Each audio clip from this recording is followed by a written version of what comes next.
This week we dive back into the Sumerian story, continuing on with EFS. This was a bit of a short, sharp one. We wanted to dig into an article we found and then we dive straight into the book. We are planning some extended sessions of the book so we can dig through it and get on to the next one. There's like 3 in the queue already.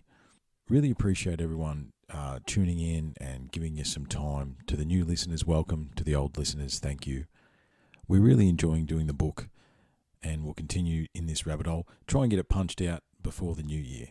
I don't know whether that'll happen, but that's a good goal to try and work towards. That's enough out of me. I like using Loomis's Detoxify at the moment. I do like that, and I love that it's Loomis from Chan It Down, so make sure to give him a like and a follow. We're trying to tee up a time in the near future to sit down. I don't have anything else. Prepare, be kind, be cool, and stay disciplined. Look after yourselves. We'll talk soon. Cheers.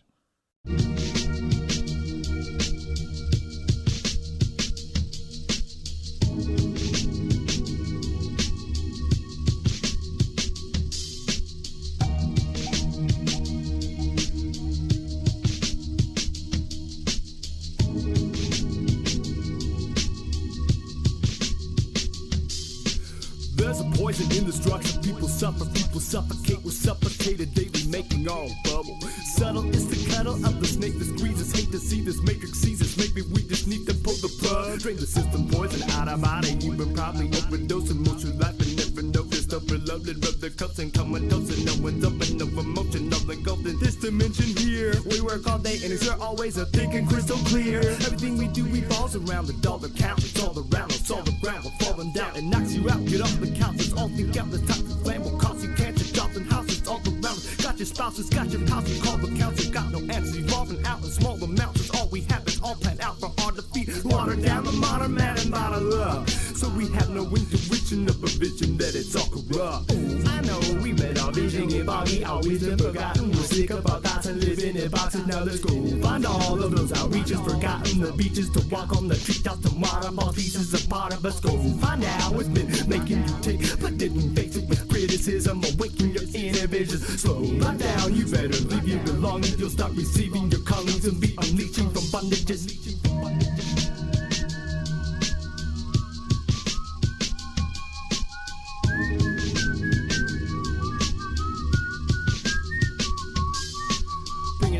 Draining it out, every day is about a way to get out.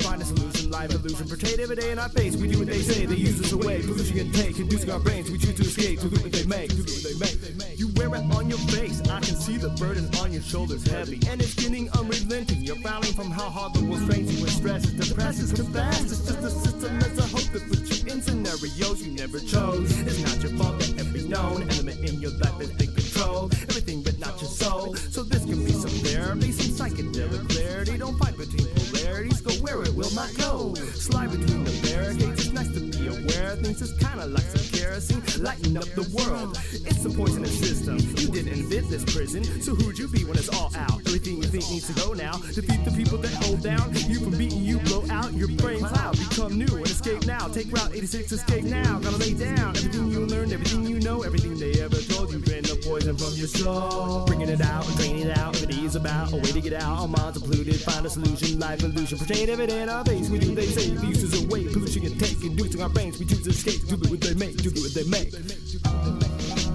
People beyond.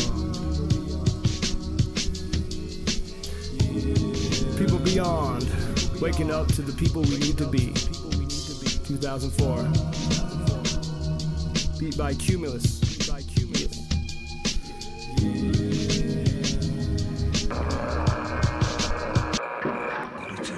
Shocking eruption of great electrical energy. I feel connected to all living things, to flowers, to some special spirit, and even to some great unseen living force. Mate, we're back again. What number are we? Back again, EFS, born again, CF 17? EFS 17, I think. Yeah, we'll go with that. Somewhere there. Look, housekeeping first. We are currently have our ears wrapped in brand new Brand new air goggles. studio monitoring headphones. And the microphones are currently connected to some professional booms. You know the Watch this. dung noise? That's it. And that's him bashing it, That's flogging the shit out of it. right? Amazing mic stands. Thank you to And that is the honestly, listeners. that's the listeners. That's you guys. I use the Patreon money that come through with the awesome people that send us a few dollars, and I saved it up. And yeah, this is a little gift for us here at the podcast. It's going to make our life a lot easier. And to say how much, I mean, even the Skull Candy earphones before, because we had to go back to the Sonys because the Skull Candies broke, right? Yeah. We broke our Skull Candies that we'd had for a while, went back to the Sony backups, which gave you a headache. Amen. And then now we have these that I don't even, am I wearing headphones? Dude, they're worlds apart. Worlds apart.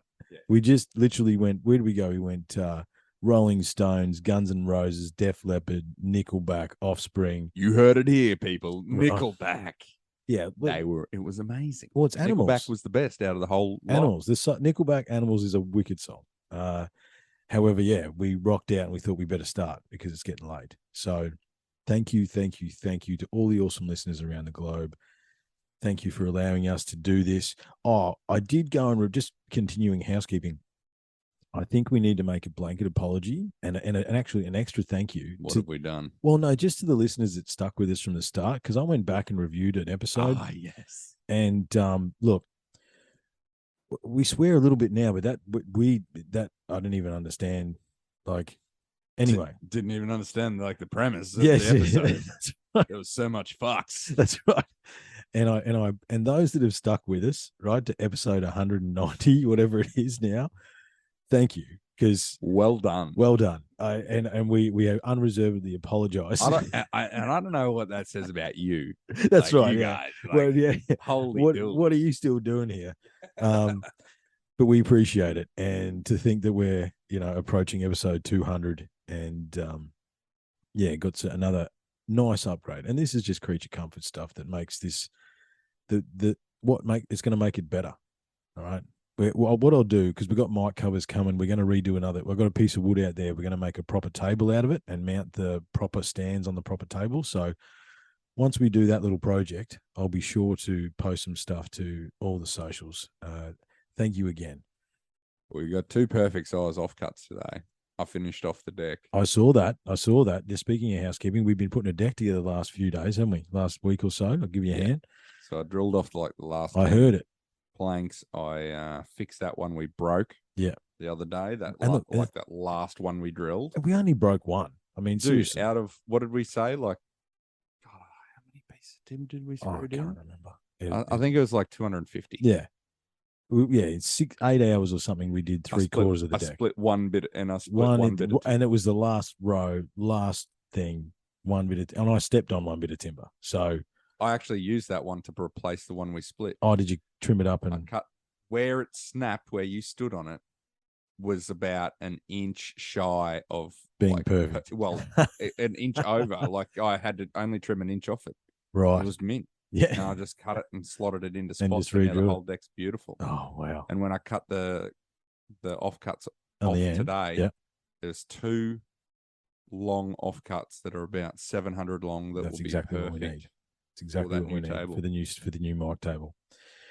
Well, we're going to jump back into the book. It's probably a bit late. We are going to do an extended version of the book in the near future because we want to punch through it, because we want to get back into the triptych, do something different. We're loving Max, don't get us wrong. However, 17 episodes is a lot. The hour grows nigh. We need to move on. Yeah. I'm getting itchy trigger fingers Exactly. over here. And we weren't going to do articles to punch into the book. However, something came across my desk just today. This is fresh. Fresh out of the hang on a minute. Fresh, and it couldn't be refused. So hang on. here we are. Okay. That's not it. That's not it. Hang on. It's coming. It's coming. Here we go. I saw you look at it just before. Where the bloody hell did it Where disappear? did it disappear to? Did you close it? Oh, what's going on here? Down the bottom. It's in the Yeah, wrong there it window. is there. Position tab. Hang hiding on a minute. in a tab. There we go. All right, we're okay. We're okay. Here we go. All right, so that's the book. We don't need the book. You don't need to see us. And you can see why, and we need to get rid of this too. Hide floating meeting controls. So you can see why we did this, right? So come across Facebook, Australia, world. Did the ancient Egyptians reach Australia? Archaeologists claim a man-made structure was built under this mountain 5,000 years ago. How good are these headphones? Just saying. I can't. I know, but everything is so much clearer. You guys there on the other end, you may not realize it because we haven't touched the mics, but these new ear goggles are amazing. They're great. Okay. Shout out to Artist Guitars. Artist Australia. Guitars, yeah. Nice, good quality, and pretty reasonably priced as well. That's really good. Okay, so September 7, 2021. Now, when Archaeology World teams, they don't want to put a name on this one, but let's see what they've got to say about Down Under, mate. Did the ancient Egyptians reach Australia? Archaeologists claim a man. We did that already. An archaeologist who believes that there is a massive 900-meter tall pyramid hidden in plain sight beneath thick layers of vegetation and soil in Australia. The structure is believed to date back some 5,000 years. Pyramids are scattered all across the globe. No matter where we look, ancient cultures built marvelous ancient structures across the planet, with the most notorious monument being the Great Pyramid of Giza, an ancient wonder of engineering still standing today after thousands of years.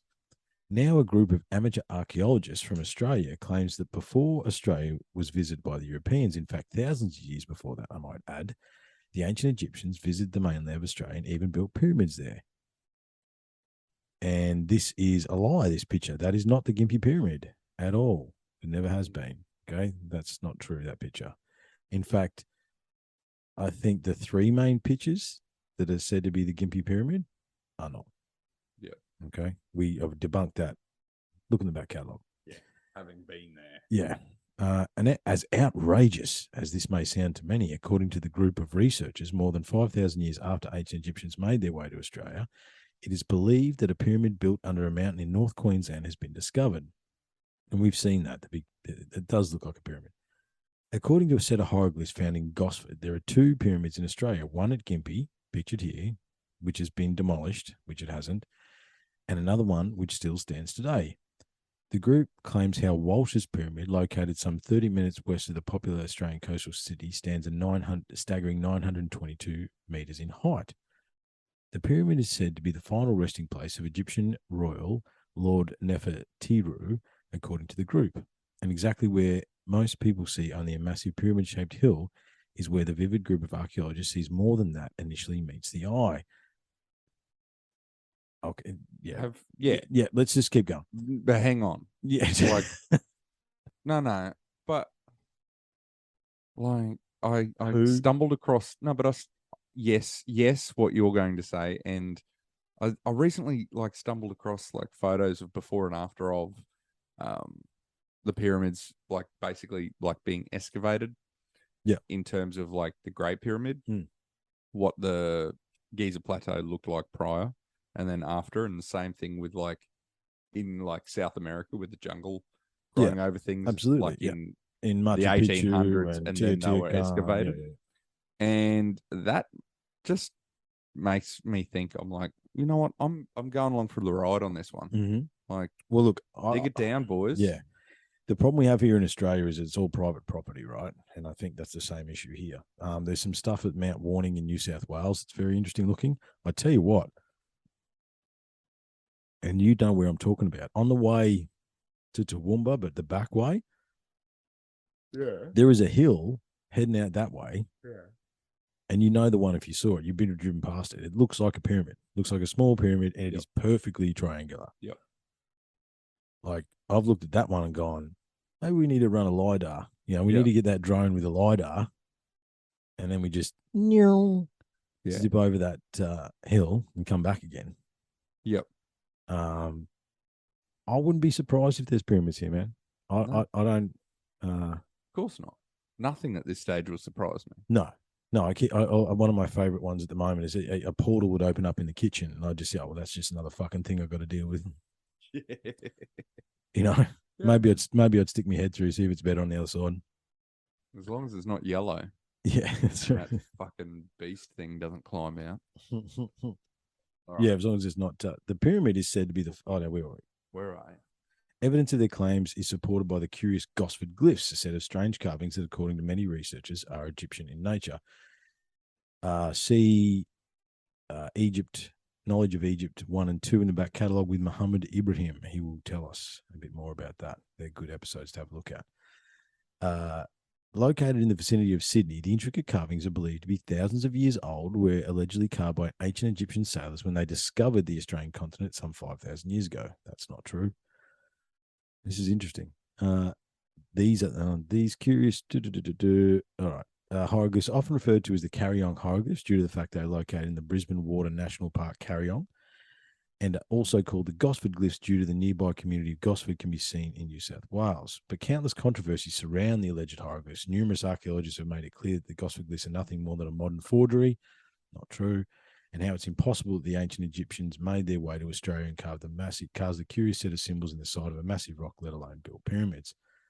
As we wrote previously, it is said by amateur archaeologist Ray Johnson, supposedly translated the alleged glyphs to the Museum of Antiquities in Cairo and was successfully documenting translating the two facing walls of Egyptian characters. The translation of the glyphs supposedly records the story of a tragic saga of ancient Egyptian explorers that shipwrecked in a strange and hostile land now known as Australia. That's not true either, because when Muhammad translated, he said something like the land of Bennu, the people have no deception, right? So they were good people, right? So anyway, it's a bit of a weird thing to put in an article. Returning back to the pyramid in Australia, Ray Johnson is convinced how the enigmatic set of hieroglyphs at Gosford undoubtedly point how Lord Nefertiru, a former member of the ancient Egyptian royal family, is buried at the site. Furthermore, Johnson is convinced how the Gosford glyphs tell the story of the ancient Egyptian sailors built two pyramids in Australia, one which is said to be found in Gympie in central Queensland. Well, Gympie is not in central Queensland at all. This is the alleged... I don't know if this is written by Australians. Yeah, I don't think it is, yeah. Or at least not from the East Coast, anyway. No. Alleged pyramid in Australia rising a staggering 900 metres in the air. Yeah, it's outside Cairns. We've seen a picture. Mr. Johnson believes that the second pyramid is in fact located beneath thick layers of soil hidden away from sight, remaining unperceived for thousands of years. Despite the fact that the hieroglyphs point to the existence of a pyramid located in the area, the site in question, located at, here we go, Wurunuran National Park, has never been researched. So it's in a national park, means we can go there. This is mostly due to the fact that experts consider the location where Johnson believes the pyramid is located a natural granite peak. However, archaeologists are convinced that this pyramid could be similar to the one discovered buried beneath thick layers of soil and vegetation in Visoko, Bosnia, and Herzegovina. Oh yeah, that's The Bosnian pyramid. Yeah, the Bosnian pyramid. See Jock Doubleday's podcast for that. He went there. He spent months there. However, mainstream scholars reject the notion there's a pyramid in Australia, let alone two, and that the mountain where said structure is supposedly located only appears to be the shape of a pyramidal structure. Look, I'm glad that Archaeological World is writing an article. I'm happy that there is some measure of information that is getting out there about Australia. I think that's a very positive thing. I think we need to look up Ray Johnson and see whether or not he wants to come on and have a chat. Mm-hmm. All right. See what Ray's got to say. But I feel like the story's moved on since, like, this article was written.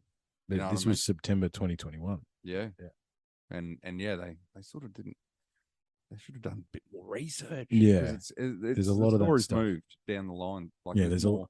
You can flesh this out. Yeah, I mean, look, I don't think we need to go on because you can check the back catalogue for the plethora of evidence that does suggest. Look, not deny it is a saga of a shipwreck.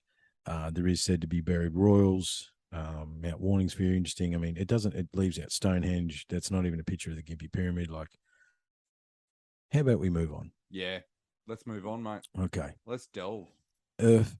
Blah, blah, blah, blah. There you go. There's the first. What do you call them? Spasms or something? What do you call them?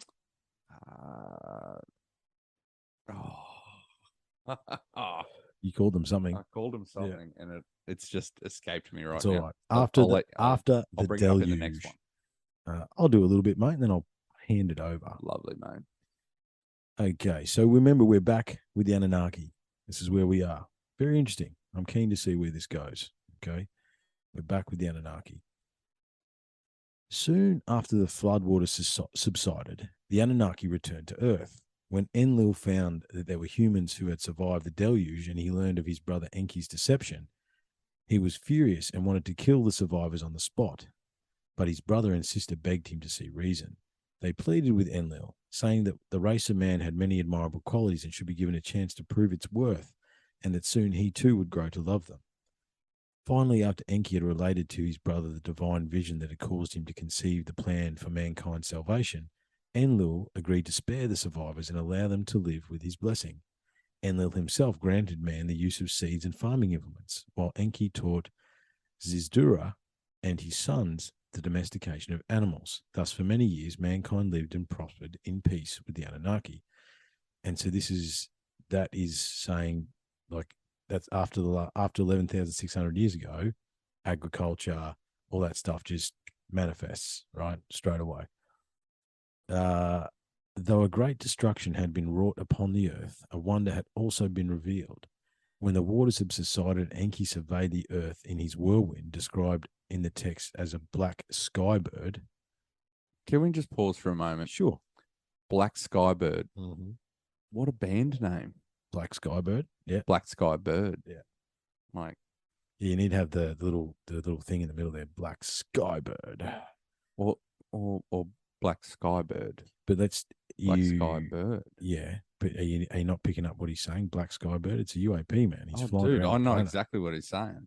I just got enamored by the name there for a moment. I was like, that's a band name. It's a band name. Right there. Yeah. Put it down. He found that the waters of the deluge had also uncovered vast amounts of the urgently needed gold in a new land across the sea. Vast quantities had been found strewn about as nuggets, as much could be obtained with even the need of mining. And so settlements were soon established to collect the gold and ship it back to the Persian Gulf for transportation back to Nibiru. You know, the one place they found gold on the ground? Gympie, but just Australia in general, man. Yeah. Just Australia in general. Every now and again, you still hear of stories out of Victoria or somewhere. Yeah, the thing is, if you're in the middle of the bush and you think there might be gold about, flip the log over. There's lots of alluvial gold. Yeah, right. Like it's actually a massive like pastime as a hobby In Australia. Yeah, man. Yeah. And people, there's a whole bloody Discovery show about it. Lamu had also been finally devastated by the most recent passage of Nibiru. It had now lost what little atmosphere it did have. Its remaining water had dissipated, now locked and frozen at its poles. Enlil then divided Lamu's Mars, yeah? Sounds like I it. think so. I'm trying to remember because we did know, but it's been a few weeks. Enlil then divided the lands and allotted the descendants of Zisudra. Yeah, like Zisudra. I feel it sounds so much better in these new headphones. 3 regions to control. You guys don't understand. During this period, Enlil's son, Ninurta, built mighty dams in the mountains and drained the waters from Mesopotamia, making the whole area habitable again. Enki set about reclaiming still more lands in the Nile Valley. The Anunnaki kept control of the Sinai Peninsula area and re-established their former spaceport, only this time they set up their control center on Mount Moriah, the site that was later to become Jerusalem, as the former sites now lay beneath meters of dried mud and soil, all but one. The massive stone blocks had been used to construct a landing platform at Sippar, had withstood the waters and still remained, so the old platform was also incorporated into the new facilities. So is he... Jerusalem's like the most sacred site on the planet. Is it the same again? The sacred site's built on top of a sacred site that's built on top of a... You know what I mean? It most definitely is. Yeah. Like even as it stands now, that's what it is. Yeah. Like it's sites on top of sites, sort of thing. Yeah. And the other thing is too, looking for this old religion, the last time science and spirituality were one, I'd start looking where all the big churches are, because they probably built that church on top of whatever was there before. Yeah. What's in the foundations? What do you want to tell us about Enki and his sons, mate? Do you want to take over? Mate, well, you see, Enki had 6 sons. The most notable of these were named Marduk, the Egyptian god Ra, one named Nergal, one named Ningishzida, the Egyptian god Thoth, and one named Dumuzi. Marduk had earlier been in charge of the Igigi, manning the way station on Lamu before the deluge, and had taught Arbel in the ways of animal husbandry. Anki himself, yes, thank you, sir. A bit of mousage. Let me get zoned in here. Sorry, guys. Sorry for the slow start. Anki, himself a great scientist, taught much of his knowledge to all of his sons, but one of them all, the wisest and most adept by far, was Ningishzida. For a time, lordship of the Nile region was given to Marduk, who through various wives and concubines also had sons. Of them all, the three that mostly concern our tale were named Satu, the Egyptian god Seth, Asar, the Egyptian god Osiris, and another son called Nabu.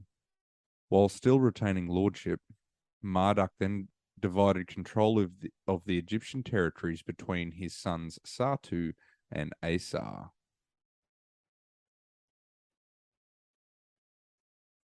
During this period, when the Anunnaki were establishing the new facilities of the Gulf, they needed a twin-peaked mountain for the new landing corridor. There were only flat plains, and so they are reported to have built an artificial mountain in the location and then filled it with sensitive equipment and powerful crystal arrays. The place was also built to function as a landing beacon, emitting a powerful beam skyward from its summit. The location they are said to have done this was in the land of the two Narrows, the Nile Valley. The beacon functioned primarily to triangulate landings at the new spaceport. It was called the Eker, house which like a mountain is. The texts tell us that first a smaller scale model was constructed, and then the two large peaks that were required for the landing corridor were made. They tell us that the main structure had a crystal stone on its summit that beamed its force skyward. The beam emanating from the capstone was itself powered by crystal stones arranged inside within a long gallery. All was controlled by the pulsing stone, which was mounted in an enclosure within the main chamber. The power and force of this crystal array was then magnified by the special hollow chambers between it and the capstone. The entrance of the Eker was said to be by means of secret swivel stone, cuneiform and pictorial text found on some ancient Sumerian clay tablets indicate that both the design and construction of Eker was accomplished by Enki's son Ningishzida, or Thoth. The Sumerian account also tells us that to mark the occasion of this great accomplishment, a lion-shaped monument bearing the face of Ningishzida and looking along the 30th parallel directly toward the landing facility in the Persian Gulf was erected. The texts say the shape of the lion was chosen so all who live in future times would know that the task was achieved in the age of the lion. Okay, hold there for a second. Swivel stone, like he's talking about the Great Pyramid, obviously. Yes. Right? Yep. Now let's go back to the fact that we now know that the Great Pyramid is 8-sided, and let's go back to when we had, speaking of back in the day, this is an old one. The fact that we talked about when the capstones would have been in place, that angle that is not very prominent would have been more prominent. And from all four sides and all four directions, the sunlight would bounce up through that, refract through there into the crystal and create a beam of light. Yep. Shooting towards the stars. Yep. And that's what he's just said. That's what it is there. And that's been the other thing too, that apparently somewhere in the Great Pyramid, one of those stones, you push on it and it just opens. Yeah. Right. Well, all of that, man. The swivel stone, the crystal capstone, Mm-hmm. the special bloody box in the chamber, Mm-hmm. etc., etc. It's in that one section. It like ties together all of the parts about it, and there's like Mhm. this. See, the problem. This is where Sitchin this is where the questions start, Yeah. because what came first, the chicken or the egg? Mm. And I'm pretty sure the knowledge about the pyramid and what existed, like Oh, see, are you what's saying there? what influenced what? Did Sitchin influence the story, and that's what we now know because that's the information that was put out there? Yeah, like a good science fiction writer, is he like joining the dots for us? It's like there's pyramids, like with his translation, Mm. there's a bias Mm. to knowledge already held. Mm. He would have already known all the stuff about the pyramids, Mm. like and what had been discovered. Trying to remember, this So- is the first edition's the 60s or 70s, I think, the Sitchin's work. I think that's how old it is. Yep. So when were we in the King's Chamber? Good question. 30s, We'd have to look maybe? that up. 30s. So yeah, I feel like it predates Sitchin. Mm. So So you think maybe he's using some of the zeitgeist knowledge to influence his writings, or are you just asking the no, question? yeah, I think I think as much as you try and block it out, there's a bias Mm. that your brain already knows certain information, Mm-hmm. and it could. All I'm saying is this could be where a lot of the issue with Sitchin arises from, Mm. is the way in which all this stuff links up. Mm. It could be. I don't know what came first. Yeah. Right. However, if this is, I just knocked the boom, and do you know what happened? Nothing. That's so great. You guys don't understand. You don't understand the joy Yeah. we're experiencing right now. So, But I don't know what predates what. It'd be interesting to see. However, again, if we are okay, so that's the skeptical side that you just presented there. Let's pretend for a second that Sitchin's just translating what he sees. And this is the story. Right? So then if the tablets are 4,000 years old, then this came first, but it was only translated later. Right? I mean, yeah. 100%, this came first, Mm. like as in the tablets. Mm. The tablets were The written tablets about were- it, Yeah. but in the translation, What's the and detail? that's been That's the question. no, and that's been part of the problem. That's been part of the Yeah, the issue with argument his work. against Yeah. Sitchin Yeah, is there are alternate like translations Mhm. sort of thing, and they don't come up with the same story. Yeah. Sort as what this does. Mm. So it's very that's what brings the skeptics to it. Look, I feel like that it almost deserves a little bit of time, maybe. I might have a look at some alternative translations. See if I can't come up with something. Yeah. Even just a Or little just bite. see what the whole problem with Sitchin was Yeah, in yeah, terms yeah. of people debunking Yeah. the argument, the theory Mm-hmm. sort of thing. Just dig into that Mm-hmm. and see what the actual juiciness of it was. Because like my problem with it currently is it like explains away a lot of things. Like it's covering a lot of topics. And maybe that's just because it is what it is. Like you said, maybe that's just because this is the story of like what happened. So that's why it does cover a lot of things. It ties up so many loose ends in Yeah. one paragraph. That's right. And it's almost too good to be true. You know what I'm saying? But are we looking a gift horse in the mouth? You know, like, yeah, exactly. is that just is what it is? It is what it is. Is that the thing? Mm. It's one of the other. Mm. You know, I mean, that's been a little bit of the bend that I've been on. You know, it's like part of the quest for Earth is the power crystals, man. Where'd they bury the power crystals? Right? Where'd the power crystals go? Because that's the one thing that all these sites are missing. But why would they be here? If these sites They'd be on the bureau. Anarchian. Mm. Why would they leave the power crystals? Why would they even be here? Why? Yeah, They would have went they would have took them. with the people, with the Narkies. Yeah, true. So, do we continue? Yeah, continue, man. You want me to? I can take over if you want, mate. Hang Or on. how you feel? No, I got it. You got it? Oh, I just had a big gutful of drink. Hang on a second. Just breathe. Breathe and make sure to do it properly. The two brothers, Asa and Satu, wed two sisters called Asta and Nebat. Asa wed Asta, the Egyptian goddess Isis, and spent much of his time in the Abzu with his father and is granted succession by Marduk. But Satu, through coaxing from his wife Nebat, also coveted the throne.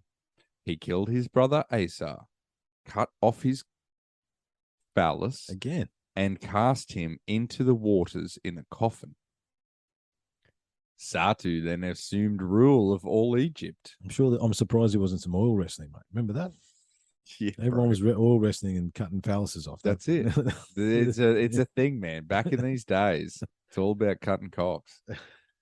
Asta retrieved the body of her husband Asa, and with the aid of Enki, Ninmah, and Ningishzida, became impregnated with Asa's seed. She then bore a child named Horon, the Egyptian god Horus, who was the son of Asa and long trained to avenge his father's death. Satu was attacked by Horon and eventually defeated by Horon's divine weapon in the aerial battle that ensued. The device was said to be a powerful missile known as the Weapon of 30, known in Egyptian texts as the Harpoon of Horus. Satu was then brought before the council by Horon. However, he soon escaped and seized control of the Sinai Peninsula and Canaan. The descendants of Enlil were enraged that a rebellious descendant of Enki was now in control of all the Mesopotamian spaceport facilities. So Enlil's son, Ninurta, launched a war to regain control of the peninsula, during which Satu was again forced to flee. Then, making his last stand inside the Ikur itself, there he was able to stay indefinitely impregnable. About 30 years later, tired of the fighting, Ninmah convened a peace conference. The descendants of Enlil were thereby victorious and soon disposed of the murderous Satu. Ninurta himself removed the pulsing stone from the main chamber and all the navigational equipment and weaponry from the Ikur. Then he himself cast down its crystal capstone so it could never again be used as a weapon. Rightful division of the earth and proper boundaries was then re-established, and much to the rising anger of Marduk, during the proceedings, new rulers were decided upon. Following the disturbance created by Satu, control of Egypt was thereby transferred from the house of Marduk to the house of Ningishzida. The construction of a new substitute beacon city was begun at Anu, Heliopolis, the biblical On. Marduk was given charge to the new city, and on its tower he placed the Benben, the conical upper section of his celestial boat. Outposts were then established at the gateways of the space facility to prevent unauthorized access. One of the outposts was the city of Jericho. For her role in the proceedings, Ninmah was given the new title of Ninhursag, peacemaker. During this time, security of the new spaceport facility at Sippar was allotted to the hero of the deluge, Ziusudra himself. The period of peace continued for many years, and during this time, the Anunnaki granted various technological advances to mankind. The Anunnaki ruled the earth fairly, though still retaining the status of demigods. But eventually man was granted kingship on earth, while Enlil's son Ninurta sat as overruler. The first urban civilization was established in Sumer, first region, and the calendar was begun at Nippur in 3760 BC. The capital of the new civilization was called Kish, and the Anunnaki also re-established their golden cities at Eridu and Nippur. Just at 3760 BC is awful close to 4000 BC or 6000 years ago, which is how the Masons measure their calendar. Yep. But the thing is, all the research I've done, what happened at 4000 BC? Nobody knows, man. Mm-hmm. There's a gap. And this is the thing with all this stuff, right? It's like, we know what happened here, we know what happened there. There's 6,000, there's 2,000. What happened for 4,000 years? You know what I mean? Like, oh yeah, stuff happened. But also, when we say we know, we don't. Yeah. What do we know? We don't know much, man. You we know don't know what I mean? anything. We don't know everything. So, period of peace continued for many years, and during this time, the Anunnaki granted various technological advances to mankind.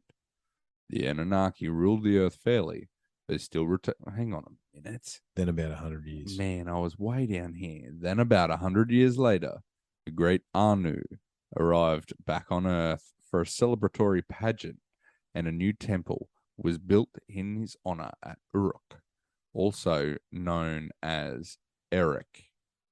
Anu was pleased with the temple and relegated it as the new dwelling for his beloved granddaughter Inanna, also known as Ishtar.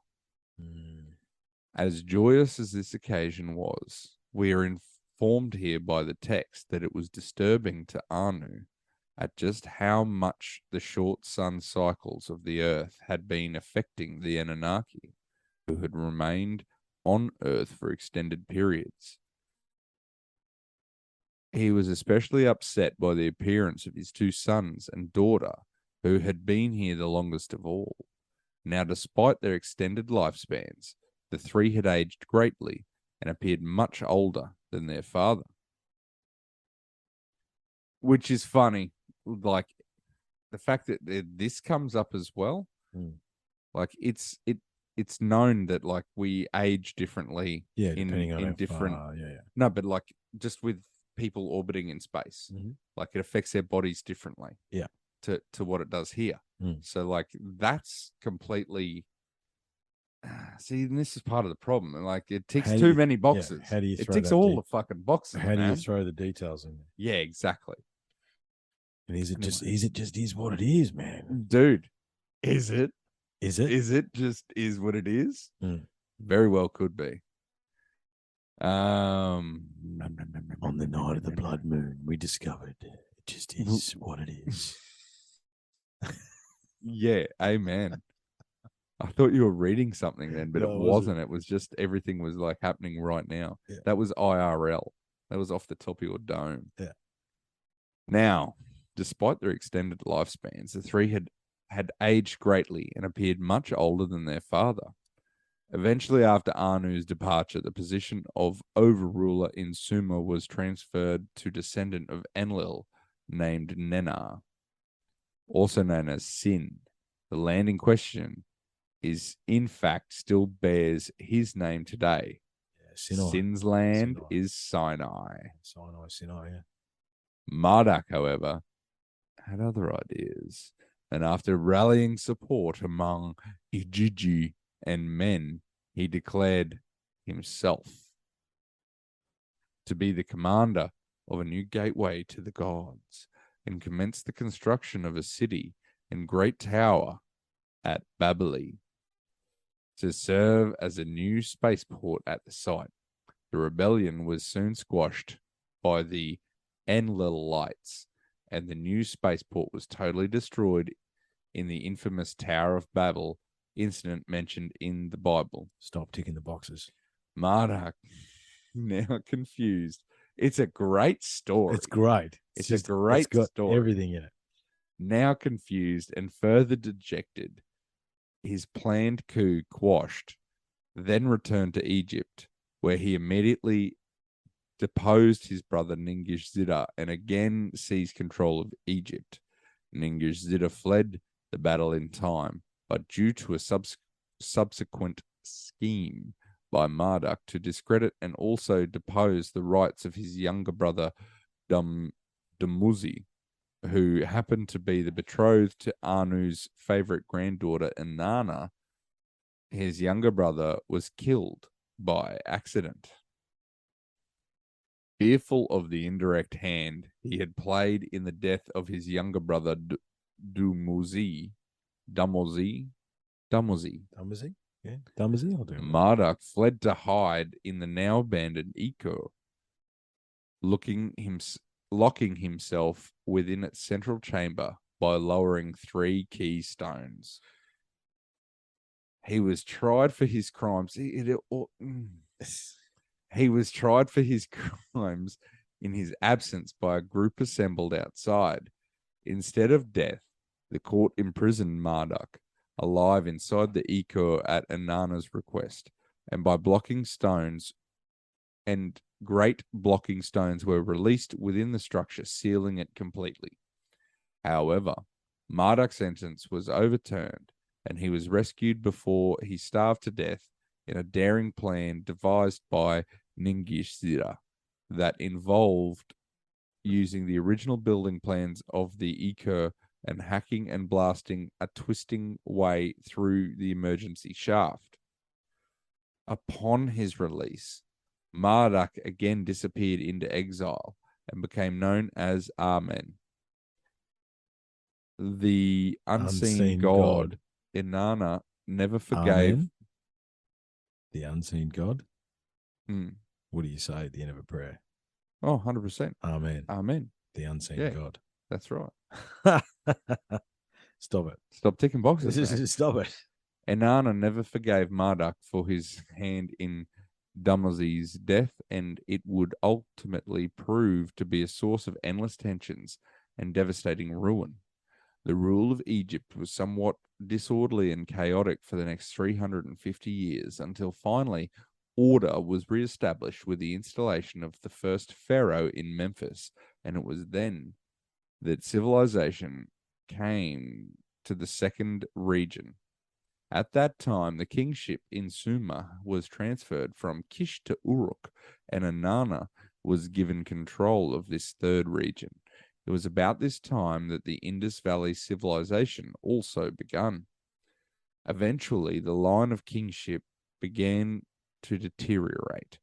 The royal capital began to shift about again, and Enlil soon began to once more lose patience with the multitudes of noisy and unruly humans. It was then that Inanna Ishtel fell in love with Sharukin, also called Jargon. They were married in great ceremony, and a new capital was established called Agat. This was the beginning of the fourth region and the birth of the Akkadian Empire. About 60 years later, after coaxing from Inanna, and with the aim of ruling all four regions, Sharukin removed sacred oil from Babylon to take to Agat. Marduk, who had been hiding in Babali, was incensed by the action of the old dispute between Marduk and Inanna, soon began to flare up again. Eventually, Marduk's brother Nergal traveled from South Africa to Babali and persuaded Marduk to leave Mesopotamia for fear of further wrath from Anu. I'm going to hand that over to you if you don't mind, brother. No worries, mate. You did well towards the end there. Mate, You know, okay. It's late, man. It's late. I'm not sure I ever quite got into the rhythm tonight. It's all right, mate. Look, we'll go for another 15 or so, I think. And We can't all get it right all the the time. No, mate. We're never right at the time. It's fine. You did a good job. I'll I tell you think you're what, being though, too hard on yourself. This is a great story. It's a great story, It's a great story. and I wish it had stopped ticking boxes. Sometime during this period, due to the escalating conflicts, Enlil and Enki, and the thing is, like, I'm seeing Babylon as Babylon, right? You know what I mean? Like all these different cities. All the boxes are ticked. And also what's going on as well is he's describing us the Sumerians' kings list that I've actually got on this computer. We could probably bring up and see the deteriorating line, because the first kings lived for 120,000 years, whereas the last ones only lived for a few thousand. Well, see, Right. and that's part of the problem is it all ticks boxes. Yeah, it's interesting. Oh, actually, who did the Sumerians' kings list? Was it Sichin? Probably. Could be. I don't Because know. it'd be from that original translation. Yeah, it's a good question. Sometime during this period, where are we? They decided, where are we? Sometime during this period, due to the escalating conflicts, Enlil and Enki held council with each other and decided to establish a second, more secret spaceport in the new lands from whence the gold was being extracted. They decided that the facility would known only to a few, so that the vital gold shipments to Nibiru could continue, whatever occurred in Mesopotamia. And so a city was built inside a lake high in the mountains, and an ore refining facility was established. Here, Ningshida, it's Thoth. I'm just going to say Thoth from now on. It's Thoth. Had found other humans, the descendants of Ka-In, who had also survived the deluge by sheltering on high mountain peaks. Ningshida, I can't stop saying it. How are you saying it? I don't remember now. I was pronouncing the Z. You're Zida. Ningshida. Okay. Yeah, good. I'll go again. Then taught these survivors mining and the crafting of certain metals. Is he talking about South America? I think that's what he's talking about. Could be. A lake, big pyramid in the middle of the lake, Teotihuacan. Very significantly, we are told the event began with the presentation of tools at a special ceremony that is said to have taken place on a remote island that lies on a lake found high in the mountains of the New Land, the land where the gold was found. Soon, Inanna's son, Naram-Sin, ascended to the throne, spurned on by his mother, who had become increasingly more warlike since her encounters with Marduk. He seized control of the Sinai Peninsula and invaded Egypt. Within 35 years, Inanna had usurped power all over Mesopotamia, and Naram-Sin was defying the overrule of Ninurta at Nippur. That's another one. I'm trying to remember where that is. However, they had not counted on the anger of Anu and the other great Anunnaki leaders, who responded angrily by obliterating the city of, is it Agate? Agat? It's up to you. Yeah, I like Agate. I like the way that rolls off it. Before long, all of Sumer and Arcadia were occupied by foreign troops loyal to Enlil and Ninurta, but Inanna escaped and fled. To stem any further uprising, the Anunnaki then reinstated themselves as overrulers of Earth and began establishing dividing territories of control. Soon a new city called Lagash was built in Mesopotamia, and Sumer began a new age of prosperity under the enlightened rulers, its civilization reaching new heights. And in 2193 BC, a man called Terah was born into the royal family in Nippur. 13 years later, Egypt again became divided. Those followers who were loyal to the house of Marduk retained the rule of Upper Egypt, while those opposed to Marduk retained the throne of Lower Egypt. Enlil and Ninurta were increasingly absent during this time, and Inanna made many unsuccessful attempts to regain rule of Uruk. But soon the conflicts began to escalate until the earth was plunged into an all-out war. So the next one is the downfall of kings, mate. I feel like we're going to go down a different path now. Here we are. Look at all this. We got maps and stuff. Oh, there's the Mars face. So I think we might tie it up there, because I know we want to deep dive. Yeah. However, and I think this next section is a great deep dive. Yeah. That's a good extended episode right there. I think we start, because the downfall of kings, it goes on for pages and pages and pages. Yeah. So I think that is going to be our deep dive, and we will, and then we're up to the Maya. Ooh, that's interesting. Yeah, right. So there you go. There's a little preview into what's coming next. The end of the Sumerian story, and then maybe a touch into The Mayans. Yeah. We'll finish the downfall of kings and jump into the Mayans. I think we'll do an extended episode. Well, mate, I just again, like I'm sitting here, and that stand is just so perfectly still, and it doesn't move, and it doesn't. I don't feel like There's it's no springs going off like an inner spring mattress, like dong. Yeah, and it doesn't feel like it's going. You know what I mean? Like, so just thank you again to the awesome listeners for allowing us to get this new equipment. Without you guys, you make it None of all this would be worthwhile. possible. Absolutely, and it's awesome. Yeah, cool, man. Well, Ladies until and next gentlemen, time, in this life and the next. stay safe. Oh, we can't stay. No, Yeah, I heard that. We can't I heard say that today. No, we can't say stay safe anymore. So, just live. Be cool. Be kind. Be cool. I don't know. I've got to come up with a new catchphrase. It hasn't come to me yet. Thanks, everyone. Look after yourselves. We'll talk soon. Good night. Cheers. Just want to go again? Let's do it. Yeah. Go again. All right. I know you been here before. No surprises, settle the score. I know the darkness deep inside, reckless rage, poison pride. I know the anger, I know the pain, and I know the fear we do not name. And the one who comes to find me when my time is through, I know you, I know you. Wow.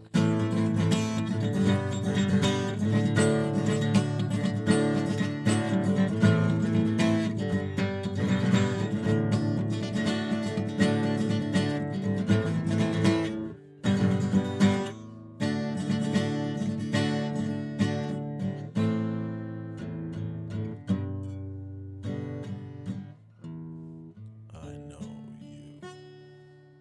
you. Better.